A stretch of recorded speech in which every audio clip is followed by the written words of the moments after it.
उनको बड़े शिद्दत के साथ बुलाना चाहूंगा सर इस पोर्टल पे। जोरदार तालियों में सबके माध्यम से सर, कि सर को सुनाई नहीं देगा लेकिन जो लोग हमारे को होस्ट हैं सर, उनसे मैं निवेदन करूंगा जोरदार तालियों से सर। रिस्पेक्टेड सरदार जगमेल सिंह सर, हमारे पंजाब की धरती से हैं सर, आप आए, क्योंकि बहुत कर्मठी लीडर हैं, बहुत ओजस्वी लीडर हैं। बहुत बहुत स्वागत अभिनंदन सर, इस पोर्टल पे आपका आए, अपनी स्टोरी सर हम लोग को बताएं। बहुत बहुत स्वागत अभिनंदन sir. Thank you Uday sir, thank you, आपका बहुत बहुत धन्यवाद। मेरी आवाज सुनाई दे रही है सर आपको? बहुत अच्छी आवाज आ रही है गुरुदेव। Thank you sir, thank you. Thank you sir, आपने मुझे मौका दिया इस पोर्टल पे बोलने का। और साथ ही मैं सभी साथियों को नमस्कार करता हूं जो आज इस सिस्टम के साथ जुड़े हुए हैं, इस पोर्टल में जुड़े हुए हैं। और उसके साथ ही हमारे गुरु और महागुरु सभी को मेरी तरफ से नमस्कार, सत श्री अकाल और जय श्री सिंह। मैं अपना परिचय दूं सर, नाम जगमेल सिंह है, लुधियाना डिस्ट्रिक्ट में रुड़का गांव में मैं रहता हूं। और इस सिस्टम में आने से पहले मैंने अपना खुद का व्यवसाय चला रहा था, एक मैं केबल ऑपरेटर था। लेकिन उस बिजनेस में मैंने काफ़ी सारी इन्वेस्टमेंट की रखी थी, लेकिन उस बिजनेस में मेरे को सेटिस्फैक्शन नहीं मिल रही थी। काम तो अच्छा चल रहा था, इनकम भी थी, लेकिन खुद के व्यवसाय में एक दिक्कत रहती है कि उसमें हमें बहुत सारे चैलेंजेस को फेस करना पड़ता है। क्योंकि जितना बड़ा हम बिजनेस बढ़ाते जाते हैं उतनी हमारी दिक्कतें वहाँ पर बढ़ती जाती हैं। जी, हम सभी को पता है कि हमारे खुद के व्यवसाय में बहुत बड़ा चैलेंज रहता है। बहुत बड़ी इन्वेस्टमेंट करना और कंपटीशन को फेस करना, ऐसी दिक्कतें हमारे पास भी थी उस बिजनेस में।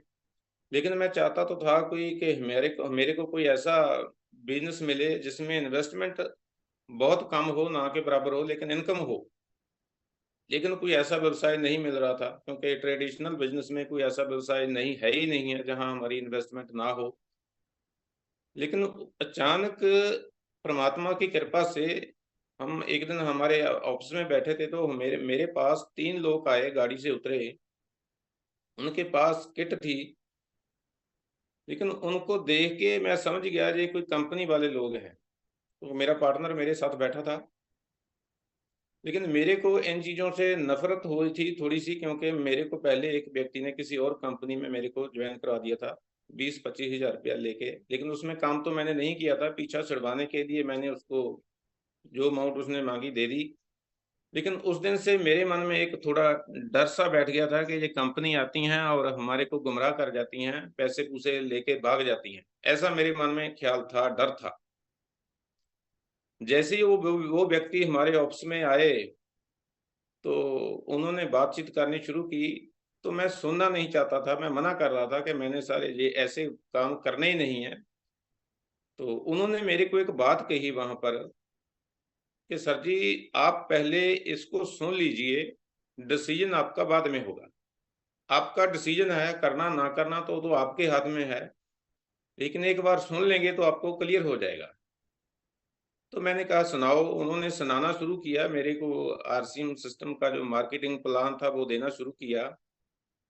और जैसे जैसे मैं सुनता गया, मैंने उसमें क्या देखा कि मैं जो सोच रहा था वो बिल्कुल हमारी सोच के उल्ट था। क्योंकि कई बार हम अपने मन से ही कुछ ना कुछ बातें सोचते रहते हैं, जब तक हम किसी बात को असलियत से जान नहीं लेते तब तक हमारे को पता नहीं लगता कि असलियत क्या है। उस दिन हमारे को जो सीखने को मिला कि अगर कोई भी व्यक्ति बताना चाहता है, सबसे पहले Recording बिना in किसी progress. क्रांति किए आप उनकी बात को सुन लें। क्योंकि जब तक हम सुनेंगे नहीं तब तक हमारे को असलियत का पता नहीं लगेगा। तो कई बार हम ऐसे मौके हाथ से गवा देते हैं जो बिना सुने, हम जाने अनजाने में। तो मैंने जब सुना तो मेरे को जो सिस्टम क्लियर होता गया कि इसमें लगाने को तो कुछ है नहीं। और पूरा प्लान हमारे को दिया कि इसमें प्रोडक्ट हैं, अच्छी क्वालिटी के प्रोडक्ट में डेली घर में इस्तेमाल होने वाले हैं। और साथ में मेरे को एक उन्होंने उदाहरण दिया उमेश कुमार मंडल जी का, कि बिहार से हैं उमेश कुमार मंडल जी, लुधियाना में रहते हैं, अब वो इस सिस्टम से 40,000 रुपये महीना कमा रहे हैं। तो मेरे को अच्छा लगा। तो मैंने अपने मन से ये डिसीजन लिया कि अगर हो सकता है, क्योंकि पहले दिन प्लान में कुछ ज्यादा हमें समझ नहीं आता, ये सभी की स्टोरी रहती है। उस दिन मेरे को एक बात मैंने अपने दिमाग से सोची कि इसमें कुछ जाने को तो है नहीं है, लेकिन ये लोग कह रहे हैं कि इसमें पैसा आता है, हो सकता है पैसा इसमें ना आए, हो सकता है ये झूठ बोलते होंगे। लेकिन एक बात तो है कि हमने सामान खरीदना है, बाजार से भी हम पहले सामान खरीद रहे हैं, वहां से हमारे को कौन सा पैसा आ रहा है सामान खरीदने से? अगर हम यहीं से सामान खरीद लेंगे तो हमारे का कोई नुकसान तो होने वाला नहीं है। अगर इस सिस्टम में वाकई ये जो बता रहे हैं अगर पैसा आता होगा तो फिर तो हमारे लिए बहुत अच्छी बात है। तो इस विजन के साथ, इस सोच के साथ मैंने उस दिन अपना फॉर्म साइन किया, शुरू किया। और मैंने घर में नहीं बताया था, दूसरे दिन मैंने घर में बताया कि ऐसे ऐसे कुछ लोग वहां पर आए थे, हमारे पार्टनर को उन्होंने एक किट दिया है और उसमें कुछ प्रोडक्ट हैं। मेरी वाइफ ने बोला कि कौन सी कंपनी है? मैंने कहा कि आरसिम, कंपनी का नाम आरसिम बताया है उन्होंने कि उसके प्रोडक्ट अच्छे हैं। उन्होंने बोला कि ये तो प्रोडक्ट हमने पहले किसी पड़ोसी से लेके घर में यूज किए हैं, तो प्रोडक्ट बहुत अच्छे हैं। तो मेरा हौसला और बढ़ गया। मैंने कहा फिर तो अच्छी बात है। फिर मैंने कहा कि फिर तो हम भी ज्वाइन कर लेते हैं, क्योंकि मैं ज्वाइन तो कर ही चुका था लेकिन मैंने बताया नहीं था। उन्होंने बोला कि ठीक है प्रोडक्ट तो अच्छे हैं। तो मैंने कहा फिर कोई बात नहीं, आज हम भी कार्ड बनवा लेंगे। तो मैं दूसरे दिन अपना बैग घर में लेके आया, पैंट शर्ट। तो उन्होंने बोला कि अच्छे हैं, कपड़ा भी बहुत अच्छा है। तो हमने उस कपड़ों को सिलाया, पहना, और प्रोडक्ट तो हमारे घर में पहले ही यूज हो चुका था। जैसे जैसे प्रोडक्ट यूज करना शुरू किया, अच्छा लगा, क्वालिटी अच्छी लगी प्रोडक्ट की। लेकिन उस समय दिक्कत ये थी थोड़ी सी कि प्रोडक्ट इतने ज्यादा नहीं थे, पिकअप सेंटर भी नहीं थे। और हमारे सीनियर जो हमें ज्वाइन करवा के गए थे वो दोबारा फिर मेरे पास आने लगे, कहने लगे कि आप इसको आगे बढ़ाना है, आप अपने जानकार लोगों को मिलाना शुरू कीजिए। तो मैंने अपने काम के साथ साथ पार्ट टाइम मैं करता था, उनके साथ जाके अपने जानकार लोगों को उनसे मिलवाता था। वो प्लान दिखाते गए, कुछ लोग ना कुछ हाँ करते गए, क्योंकि ज्यादा रिजल्ट नहीं मिल रहा था उसमें, क्योंकि पिकअप सेंटर की दिक्कत थी और प्रोडक्ट भी कम थे। Recording stopped. एक हमें किट लेनी पड़ती थी। तो ऐसे चलता रहा सिलसिला, काफी देर चला। लेकिन लगभग एक साल जब हो गया तो बहुत अच्छा रिजल्ट नहीं मिल रहा था जैसे मैंने सोचा था। तो मैंने अपने मन से एक डिसीजन लिया कि अब ये बिजनेस बहुत ज्यादा चलने वाला नहीं है, मैं उधर से भी टाइम छोड़ता हूँ, इसको अब हम क्विट करेंगे। लेकिन उसी दरमियान क्या घटना घटी कि एक लुधियाना में सेलिब्रेशन फंक्शन था, उसमें हमारे चीफ गेस्ट थे हमारी सबकी great upline mister Shailendra Dhingra ji. उनका, उनके लिए मैं चाहूंगा जोरदार ताड़ियां। और उन्होंने वो फंक्शन लिया सर, उसमें मैं भी बैठा था, पंजाबी भवन में वो फंक्शन था, मेरे पूरी तरह याद है, अभी भी पूरा सीन मेरे सामने आ जाता है जब मैं उस बात को याद करता हूँ।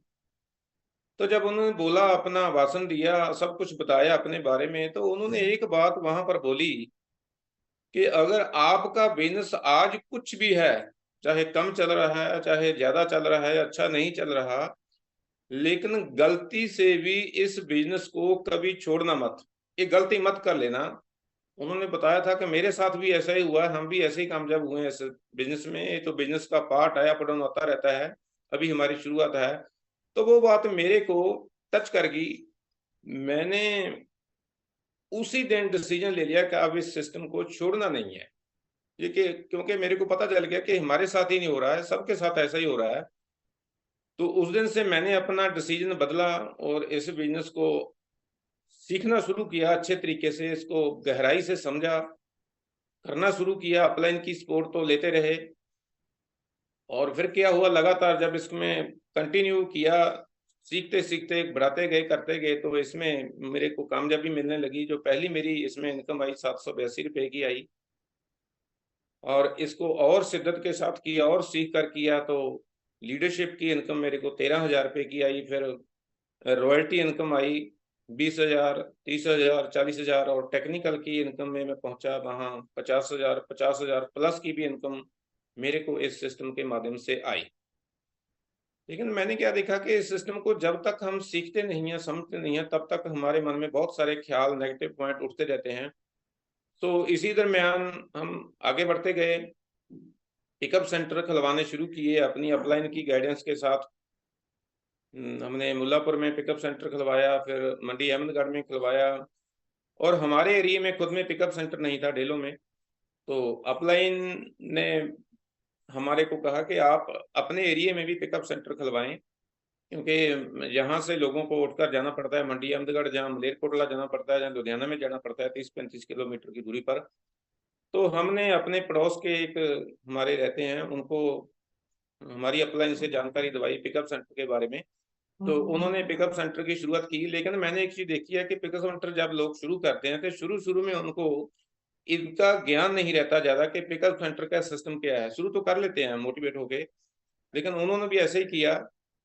2 साल उन्होंने पिकअप सेंटर चलाया, समझ नहीं पड़ी उनको कि पिकअप सेंटर का सिस्टम क्या है। पैसे वाली पार्टी तो थी, वो पैसा तो लगा दिया उन्होंने खूब, लेकिन 2 साल के बाद उन्होंने बोला कि हम अब पिकअप सेंटर नहीं चला सकते, हमारी दिक्कत है, हम कोठी बनानी शुरू कर दी है। तो मैंने और व्यक्तियों को ढूंढना शुरू किया, लेकिन कोई व्यक्ति मिल नहीं रहा था पिकअप सेंटर खोलने के लिए। तो मेरी वाइफ ने मेरा पूरा सहयोग दिया है सिस्टम में। उन्होंने कहा कि पिकअप सेंटर अब हम ही चलाएंगे, अगर कल को फिर कोई आप नया व्यक्ति बैठाएंगे तो फिर वो ऐसे ही छोड़ेगा 2 साल बाद, तो फिर कैसे बार बार हमको ढूंढने पड़ेंगे लोग। मैंने कहा कि आप कैसे चलाएंगे, मैं तो फील्ड में रहता हूँ, इसमें बैठेगा कौन, पिकअप सेंटर तो मैं चला ही नहीं सकता। लेकिन उन्होंने जिद की कि नहीं, आप बेशक फील्ड करें लेकिन हम चलाएंगे, मैं बैठूंगी पिकअप सेंटर पे। तो उनके ज्यादा कहने पर, उनके कॉन्फिडेंस को देखते हुए हमने वो पिकअप सेंटर लिया। लेकिन जैसे ही पिकअप सेंटर लिया तो 2 महीने बाद सिस्टम पर हमारे विपत्ति आई। 2011 में हमारा सिस्टम रुक गया। तो लेकिन फेथ तो पूरा हो चुका था कि सिस्टम बहुत आगे जाने वाला है, क्योंकि अपलाइन के संपर्क में थे। खास करके मैं राकेश अरोड़ा जी के ज्यादा उस समय हम क्लोज रहे। तो उसमें फिर हमने अपना योगदान दिया। हम रामलीला मैदान में भी गए, जंतर मंत्र पे बैठे, और जयपुर में हम तकरीबन लगातार बैठ रहे धरना पे। लेकिन उसी दरमियान हम चलता गया, सिस्टम हमारा चालू हुआ। 1 साल के बाद गाइडलाइन बनी। लेकिन 2015 में फिर मेरे साथ एक बहुत बड़ी ट्रेजेडी हुई, जिसकी वजह से मैं इस बिजनेस को दोबारा अच्छे तरीके से रिवेट नहीं कर पाया। लेकिन अब अपनी अपलाइन की गाइडेंस के, उनके द्वारा दिए गए हौसले के साथ, उनके आशीर्वाद से और आरसिम सिस्टम की वजह से मैंने इसको दोबारा रिवेल्ट करना शुरू कर दिया है। और अच्छे तरीके से अब हम करना शुरू कर दिया। और हमने तकरीबन डिस्प्ले वाल तो घर में खोला ही हुआ है, और उसके साथ साथ हमने अपने घर में ट्रेनिंग सेशन भी शुरू कर दिया कंटिन्यू। और अब हमारा टारगेट है कि हम लगातार इस सिस्टम में लगातार इस सिस्टम को बहुत अच्छे तरीके से करेंगे कि, लेकिन हमारा जो टारगेट है वो वही है कि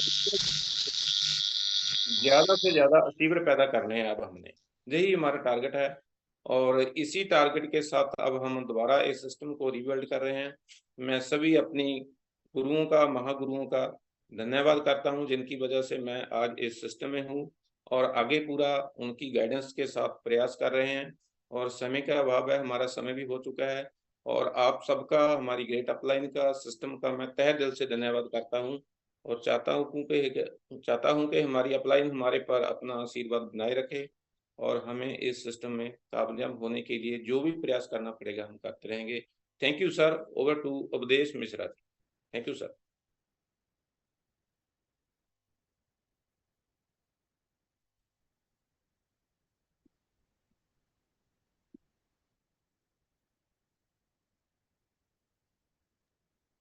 उपदेश मिश्रा सर, मेरी बात सुन रहे हैं तो आप प्लीज